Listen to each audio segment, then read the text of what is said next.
Hi guys, welcome to Allen academy.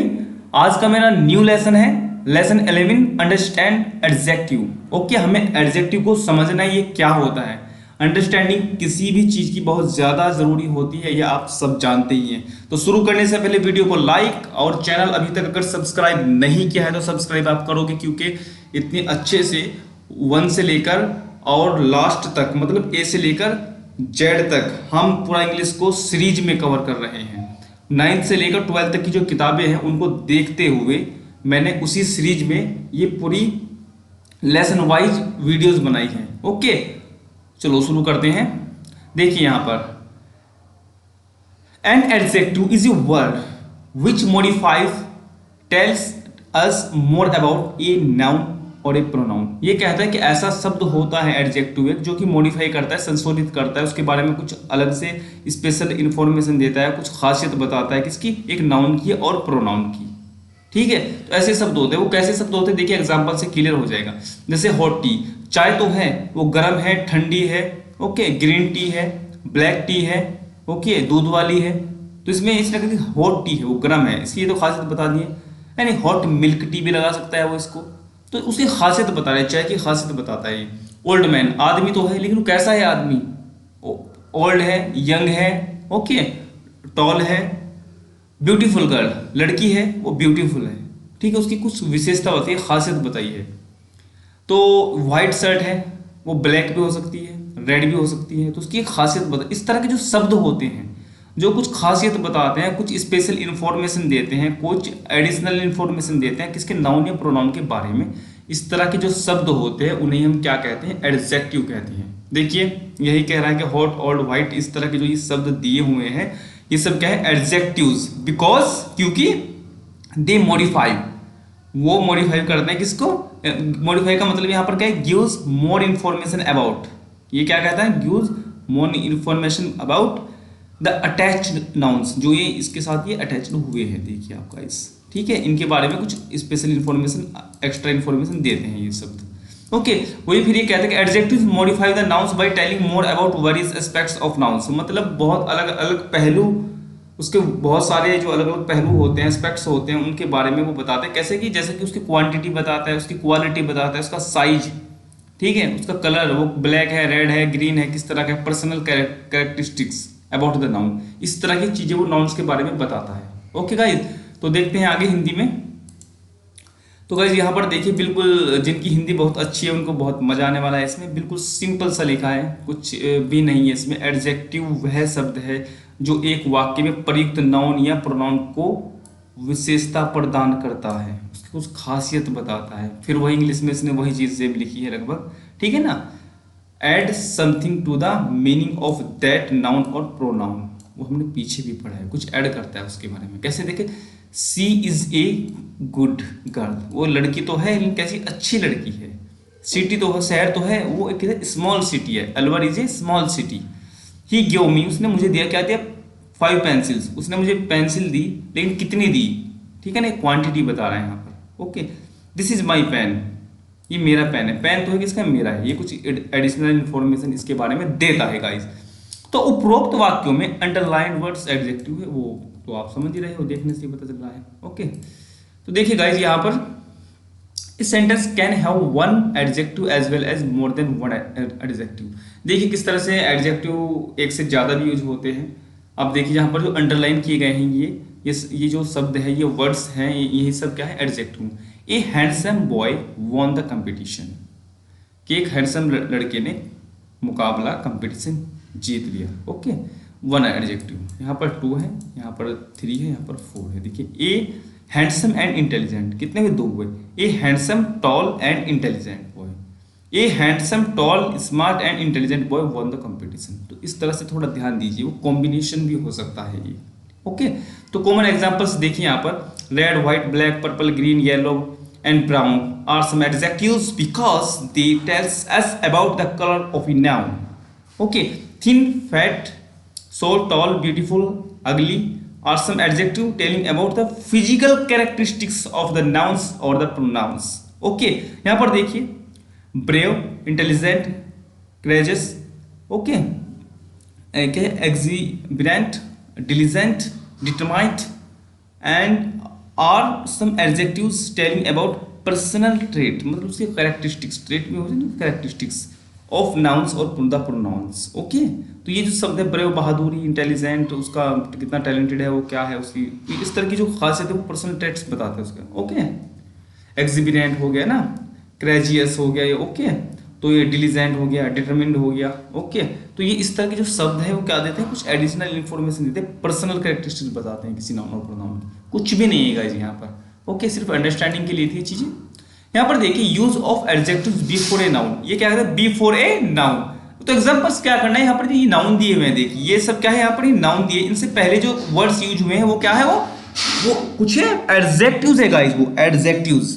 Okay, तो इनको आपको पढ़ना है सिर्फ एग्जांपल्स, क्योंकि आपके लिए मैं हमेशा जो एग्जांपल्स इतने लिखता हूँ आपकी प्रैक्टिस के लिए होते हैं, क्योंकि तो कुछ जोर जोर बोल करके, लाउडली बोल करके इनकी आपको प्रैक्टिस करनी होती है। वो कैसे होगी करनी, he bought an expensive car, he gifted me a nice shirt, she gave me a red rose, he told us an interesting story, the fat man helped the boss, a beautiful girl is dancing in the room, they hired a huge building, he faced many complicated problems, he's running small business, they gave us delicious food, he's suffering from severe fever।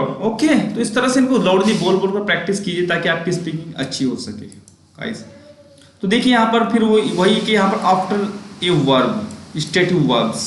Okay, adjective after a verb, देखिए यहाँ पर जो है ना stative verb है। Stative verb कौन कौन सी होती है, जिन्हें एक डायरेक्ट ऑब्जेक्ट की जरूरत होती है। ओके, उसने बताया भी है इसमें। Okay, an adjective is also used after a stative verb, seem, consist, is, have, feel, possess और verbs used as a stative verb in a sentence. ठीक है गाइस, तो ये आप एग्जांपल पढ़ सकते हो, इसमें कुछ भी नहीं है, इसको सिर्फ अंडरस्टैंडिंग के लिए। तो गाइस आगे देखिए आप, यहाँ पर कुछ कहता है कि every adjective has its degrees. Degrees कैसे, वो पॉजिटिव डिग्री, ओके, ये है comparative and superlative degree. Okay, इस तरह की जो डिग्री होती है। ओके, तो यहाँ पर देखिए हम इनको पढ़ते हैं, positive adjective, comparative adjective and superlative adjective. Okay guys, these are 3 degrees of an adjective express the intensity of adjective in increasing order, for example big, bigger, biggest, good, better, best। Okay, इसी तरह से positive degree, comparative degree और superlative degree कुछ examples ये आपको पढ़ने हैं। अगले पेज पर भी एग्जांपल्स ही लिखे हुए हैं। देखिए गाइस, कुछ तो ये हैप्पियर, कुछ क्या किस किस तरह से बनाए गए, इनको थोड़ा सा आपको हैवियर, लार्जर, ठीक है, शॉर्ट, शॉर्टर, ER लगाकर बना दिए गए हैं कुछ। ठीक है, मैनी, मोर, कुछ अलग तरीके से बनते हैं, पूरा चेंज हो जाते हैं। ठीक है, और मोर हॉरिबल, देखिए मोर लगा के, मोस्ट लगा के कुछ बनाए जाते हैं, तो इनको थोड़ा ध्यान से पढ़ना है। ओके, तो देखिए यूज ऑफ कंपैरेटिव एडजेक्टिव, पहले क्या है, कंपैरेटिव के बारे में क्या, जो नॉर्मल फॉर्म होती है गाइस वो तो पॉजिटिव होती है, उसके बाद होती है कंपैरेटिव। कंपेयर कैसे करेंगे हम, एक को दूसरे से कंपेयर करना है। कहते हैं एक comparative adjective is used to show a characteristics, okay, और a property of one thing. One कहा है इसने, वन पर थोड़ा ध्यान दीजिए यहाँ पर, वन थिंग, नाउन और pronoun is in a comparison to another thing, an other, an लगा हुआ है यहाँ पर, एन अदर, दूसरी चीज के साथ, ओनली वन थिंग, देखो इसने हाईलाइट भी किया यहाँ पर, only one thing.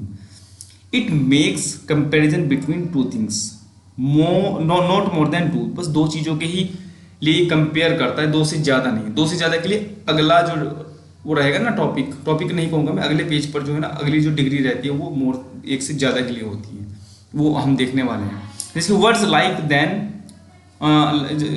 Like than और to, than and to are used after a comparative adjective in a sentence to show comparison of two things. देखिए कैसे, एग्जांपल्स देखिए, a bus is bigger than a car, यहाँ पर then use हुआ है, देखिए ना, ये एडजेक्टिव है, इसके बाद ये एडजेक्टिव, इसके बाद देन, ये एडजेक्टिव, इसके बाद देन, ये एडजेक्टिव, इसके बाद देन है। ठीक है, तो कितना सिंपल है, कुछ भी नहीं है इसमें, थोड़ा सा इनके जो है ना सेंस लगाना है, समझना है, क्योंकि इसने कहा कि एक बस जो होती है ना वो बड़ी होती है कार से, वो हमें से तो कंपेयर कर रहा है 2 चीज़ों का, एक कार का और एक बस का कंपेयर कर रहा है। यहाँ पर देखिए ए का यूज हुआ है, ठीक है ना, इसलिए ज़्यादातर यहाँ पर ए का यूज कर लेते हैं, और इसमें जो होगा ना सुपरलेटिव डिग्री में दा का यूज होगा ज़्यादा।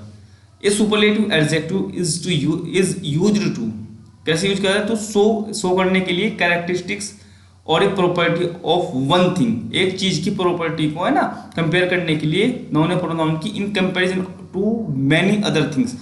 जिस चीज की हम कंपेयर कर रहे हैं वो बहुत सारी दूसरी चीजों से कंपेयर कर रहे हैं। मैनी थिंग्स, देखिए इसने कहा भी आगे, many things, more than one things, it makes comparison of one thing to many other things.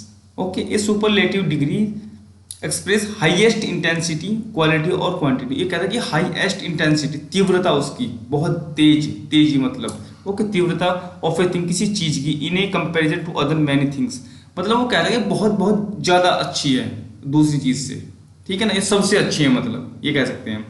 Not one but more than one.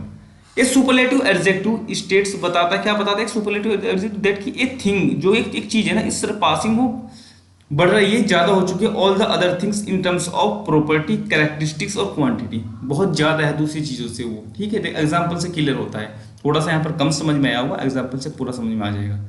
यहाँ पर देखिए, John is the tallest boy of his class, जितने उसकी क्लास में जो बच्चे हैं वो सबसे लंबा है उनमें, मैंने कहा ना वो हाईएस्ट इंटेंसिटी रहेगी, उसकी सबसे ज्यादा इंटेंसिटी है, तो वही वो कहना वहां पर चाहता था गाइस।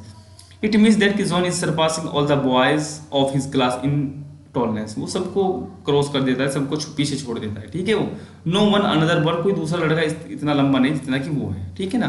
तो इसमें आप जॉन का कंपैरिजन क्या है, जो दूसरे सभी स्टूडेंट से क्लास के, ठीक है। वर्ड लाइक ऑफ, इसमें क्या है, words like of and in are used after A superlative degree in the sentence, and the article का होता है, and article the should be used before a superlative degree when modifying a particular noun। जब किसी particular noun को modify करते हैं तो superlative degree का यूज करते हैं, किसके से पहले, superlative adjective, superlative degree. Okay, देखिए Einstein was the most intelligent, देखिए द मोस्ट, सबसे ज्यादा इंटेलिजेंट था साइंटिस्ट इन द वर्ल्ड, पूरी दुनिया में, उस दुनिया के जितने साइंटिस्ट थे वो सबसे ज्यादा इंटेलिजेंट था, ठीक है। ही इज द, फिर द लगाया, देखिए यहाँ पर, रिचेस्ट, सबसे अमीर आदमी था, ऑफ द टाउन का, उस कस्बे का, वो जितने कस्बे के लोग थे उन सबसे ज्यादा अमीर था। तो मुझे लगता है सुपरलेटिव और कंपैरेटिव बिल्कुल कुछ भी नहीं है इनमें। ओके, तो गाइज सॉरी, यहाँ पर देखिए ये एक्सरसाइज है, इस एक्सरसाइज को देखिए, change the degree of comparison without changing the meaning, ठीक है। मीनिंग बदलना नहीं चाहिए, इनको बदलना है आपको डिग्री में। कैसे, जैसे कि Malacca is the oldest town in Malaysia, ये क्या है, सुपरलेटिव डिग्री, जैसे कंपैरेटिव में बदलना है या फिर पॉजिटिव में, जो पॉसिबल हो सकते हैं, लेकिन मीनिंग में नहीं बदलना चाहिए। कहीं ये एक्सरसाइज है और ये देखिए इसका ये सॉल्यूशन है, ये क्या है, ये एक्सरसाइज है। यहाँ पर अपनी वीडियो रोक दीजिए, इनको पढ़िए, कितना आप इनसे समझ पाते हैं। जरूरी नहीं है सभी लोग पढ़े, जिसका मन करता है, जिसको लगता है कि मुझे पढ़ना चाहिए वो पढ़िए और कोशिश कीजिए। अगर ये 28 सेंटेंसेस में से एक सेंटेंस में आप अच्छे से बना देते हो तो it will be better for you, okay. और नहीं बनता है तो नो प्रॉब्लम, ओके गाइज। तो यहाँ पर ये इसका सॉल्यूशन है गाइज, देखिए यहाँ पर ये वन का जो सेंटेंस वन है उसका सॉल्यूशन ये है, ये 2 डिग्री में क्या है, इसने पॉजिटिव बनाया इसका और कंपेरेटिव बनाया इसका, फर्स्ट का, फिर दूसरा है, फिर इसके बाद में 3 यहाँ से शुरू होता है, देखिए 3 से लेकर 28 तक का सॉल्यूशन भी है। तो इसलिए आपको टेंशन लेने की जरूरत नहीं है, आप पहले इसको पढ़िए फिर इसको देखिए, इसके क्या क्या कितने सॉल्यूशन इसके पॉसिबल हो सकते हैं, क्या क्या हम बना सकते हैं, कैसे हम इसको कन्वर्ट कर सकते हैं। कहीं ये एक किस्म की, एक आप इसको एक्सरसाइज भी समझ सकते हैं और इसको आप एग्जाम्पल्स भी समझ सकते हैं। ये मानिए कि ये एक सेंटेंस लिखा है, इसकी यहाँ पर 2 डिग्रियाँ लिखी हैं, 1 एक ये लिखी है यहाँ तक और दूसरी ये लिखी है कंपेरेटिव। तो यहाँ पर इसको एग्जाम्पल समझ लीजिए, ये समझ लीजिए इसको एक्सरसाइज, जो आपको अच्छा लगे। ऐसा कर सकते हैं आप कि शुरू के जो 10 यहाँ पर जो है ना, शुरू के जो 10 होंगे ना, इसमें से ऐसा कर लीजिए, आप इनको पहले लिख करके फिर इनके यहाँ से आंसर लिख के इनको ध्यान लगा कर देखिए कैसे इसको चेंज कर रहा है, ठीक है। 10 करने के बाद जो बाद के 18 जो सेंटेंस होंगे उसको आप खुद कीजिए, ठीक है। Thank you. यहाँ पर एक डिटर्मिनर्स एवं एडजेक्टिव में भेद, इनमें क्या भेद है, क्योंकि गाइज पहले कुछ लोग एडजेक्टिव, कुछ टीचर्स एडजेक्टिव पढ़ाना पसंद ही नहीं करते, वो एडजेक्टिव डिटर्मिनर्स पढ़ाना पसंद ही नहीं करते थे, क्योंकि इसके अंदर ही आता है ये जो डिटर्मिनर्स होते हैं ना, एडजेक्टिव उनको मान लिया जाता है, लेकिन वो थोड़ा सा अलग है, इसके अंदर रखा गया है। देखिए ट्रेडिशनल ग्रामर में डिटर्मिनर्स को एडजेक्टिव से अलग नहीं किया गया है, डिटर्मिनर्स एडजेक्टिव का ही भाग है, जिनमें निम्न विशेषताएं पाई जाती है। देखिए डिटर्मिनर्स के रूप में परिवर्तन नहीं होता है, जैसे कि a, an, this, some, all, much, both, all etcetera. इनमें कोई सफिक्स या प्रीफिक्स जोड़कर कोई परिवर्तन नहीं किया जा सकता है। जैसे कि हम अभी डिग्रीज में कर रहे थे ना, टॉलर, है नहीं? तो इस तरह से इनमें कोई बदलाव नहीं किया जा सकता। जिनमें कुछ बदलाव नहीं होता है, जो कुछ संख्या बताते हैं, जबकि एडजेक्टिव्स के रूप में परिवर्तन संभव है। अभी मैंने कहा था ना, black blackish, blackness, good goodness, fast faster, fastest, ये डिग्री हो गई, बनाया जा सकता है। लेकिन ऐसा डिटर्मिनर्स में नहीं होता है। ये कहते हैं डिटर्मिनर्स का प्रयोग हमेशा नाउन से पहले होता है, जबकि एडजेक्टिव का प्रयोग नाउन के पहले भी हो सकता है और नाउन के बाद में भी हो सकता है। डिटर्मिनर का प्रयोग होने पर यह निश्चित हो जाता है कि इसके बाद नाउन अवश्य आएगा। बिल्कुल क्लियरली हिंदी में लिखा है गाइस, कुछ भी नहीं है। हिंदी माध्यम वालों के लिए समझने में बिल्कुल भी प्रॉब्लम नहीं होगी। वाक्य में डिटर्मिनर्स एवं एडजेक्टिव दोनों का प्रयोग हो तो पहले डिटर्मिनर, फिर एडजेक्टिव और फिर क्या नाउन आता है। वो कैसे? एग्जांपल्स देखिए, ही इज ए बॉय, ठीक है ना, ये देखिए ए, उसके बाद नाउन है, ठीक है। तो बिल्कुल कुछ भी नहीं, फिर वो he is a good boy, a good और बॉय, ये क्या है? डिटर्मिनर्स, ये क्या है? एडजेक्टिव, ये क्या है? नाउन है। वही वो उसमें ऊपर कह रहा है गाइस। तो बिल्कुल भी इसमें कुछ ज़्यादा कुछ खास नहीं था, थोड़ा सा एक डिटर्मिनर्स वर्ड यूज होने लगा है आजकल मार्केट में कहूँ, जो टीचर्स मतलब पढ़ाते हैं, तो मैंने भी सोचा कि इसका एक डिफरेंस आपको बता दिया जाए। तो ये रेफरेंस बुक्स एंड वेब से जहाँ से मैं नोट्स बनाए हैं। Thank you very much.